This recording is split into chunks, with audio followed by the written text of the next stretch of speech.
Hello friends, मैं हूं Chetna and welcome to my YouTube channel fundamentals of pharmacy. आज मैं आपको बताने जा रही हूँ फार्मास्यूटिकल इंडस्ट्री में एपीआई का प्रोडक्शन कैसे होता है और उसमें कितने कितने इंस्ट्रूमेंट यूज होते हैं। आइए देख लेते हैं एपीआई कैसे बनता है। उसका पूरा डायग्राम मैंने ड्रॉ किया हुआ है। तो हम ले लेते हैं एग्जाम्पल एज ए DFS, जो डाइक्लोफेनाक सोडियम का शॉर्ट नेम है। डीएफएस को बनाने के लिए रॉ मटेरियल यूज होता है caustic soda, indoline plus water add किया जाता है रिएक्टर में। उसको 100 से 110 सेंस फिर 8 से 10 घंटे तक उसको रख के जो प्रोडक्ट आती है उसको फिर कूलिंग में रखा जाता है। कूलिंग का टेम्परेचर है 40 से 50 सेल्सियस तक उसको कूल किया जाता है। उसका फिक्स टाइम नहीं है, मेनली 1 to 2 आवर लेता है कूलिंग होने के लिए। फिर उस जो प्रोडक्ट आते हैं उसको सेंट्रीफ्यूगेशन किया जाता है। सेंट्रीफ्यूगेशन में जो लिक्विड निकलता है उसको ml, उसका फुल फॉर्म है मदर लीकर। उसको फिर अगर चाहिए तो सेल किया जाता है, किसी कंपनी की रिक्वायरमेंट है तो, अदरवाइज उसको ड्रेन किया जाता है। फिर यहाँ पे जो सॉलिड क्रूड आता है उसको लैब में भेजा जाता है HPLC टेस्ट के लिए।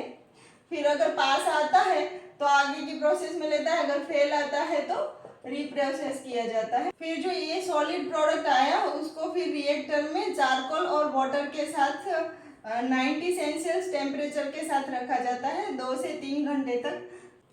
ये जो प्रोसीजर है उसको चार्जिंग बोलते हैं, चार्ज किया है ऐसा बोलते हैं। फिर उसको फिर से फिल्टर करते हैं। फिल्टर के लिए ANF नाम का फिल्टर यूज होता है, उसको फुल फॉर्म है एजिटेटर नच फिल्टर। फिर जो प्रोडक्ट आती है उसको प्यूरिफिकेशन में, ये यहाँ तक की जो प्रोसीजर है ये क्रूड डिपार्टमेंट में होती है। अब आगे की प्रोसीजर है वो प्यूरिफिकेशन में आ जाती है। अब जो क्रूड डिपार्टमेंट से प्रोडक्ट आई है उसको फिर प्रोडक्ट लेके उसको एक रिएक्टर में रखा जाता है। 15 से 20 सेल्सियस तक उसका टेम्परेचर लोअर किया जाता है। उस प्रोसेस को चिलिंग कहते हैं। मेनली 5 से 6 घंटे लगते हैं। जब ये टेम्परेचर आ जाता है उसके बाद उस प्रोडक्ट को सेंट्रीफ्यूज किया जाता है। तो उसका सेंट्रीफ्यूज की बैग और नोजल चेक करने के बाद उसको सेंट्रीफ्यूज करके जो ml निकलता है उसको ड्रेन या सेल किया जाता है, और सॉलिड निकलता है उसकी LOD, उसका कलर, उसकी क्लैरिटी टेस्ट और मॉइस्चर कंटेंट चेक किया जाता है। अगर पास आता है तो आगे की प्रोसेस, अगर पास नहीं आता तो फिर से उसकी रिप्रोसेस की जाती है। फिर पास आया तो उसका ड्राइंग करके RVD नाम के ड्रायर से उसका ड्राइंग किया जाता है। RVD का फुल फॉर्म है रोटोकॉन वैक्यूम ड्रायर। 12 घंटे मेनली लगते हैं। फिर ड्राइंग के बाद एक बार मॉइस्चर कंटेंट टेस्ट किया जाता है। पास आता है तो फिर एजो शिफ्टिंग होके उसको पैकिंग किया जाता है। अगर एजो शिफ्टिंग के बाद अगर कंपनी की पार्टिकल साइज, अगर फाइन पार्टिकल चाहिए, कोई कंपनी की ऐसी रिक्वायरमेंट है तो फिर से उसको मिलिंग किया जाता है।